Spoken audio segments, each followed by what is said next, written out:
किंवा माननीय मुख्यमंत्र्यांनी जे काही उत्तर दिलं ते समस्त मराठा समाजाची फसवणूक करणारा, मराठा समाजाला वाऱ्यावर सोडणारं उत्तर होतं. मराठा समाजाच्या आरक्षणाच्या पासूनचा जो विषय होता त्याला कुठेही ठोस असं उत्तर सरकारने दिलं नाही, मुख्यमंत्री महोदयांनी दिलेलं नाही आणि विशेष करून त्याला कुठली तारखेची मर्यादा पण नाही. म्हणजे आजचं उत्तर गोदा पहाड निकला चुवा, ते जुनी रीत टेप वाजवून घासून ती टेप वाजवल्या गेली.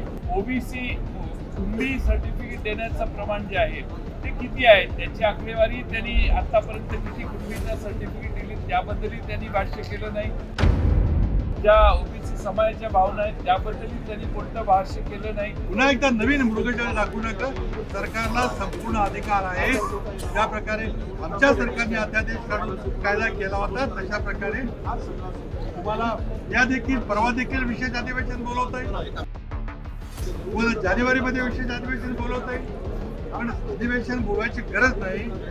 अध्यादेश करून तुम्हाला नवीन कायदा करून कुणाच्याही आरक्षण धक्का न लावता तुम्हाला मराठा समाजाला आरक्षण देण्याचा तुम्ही निर्धार केलेला तो करता येईल. तुमची इच्छा असेल तर ते होईल. त्यामुळे सगळं मोठं आहे.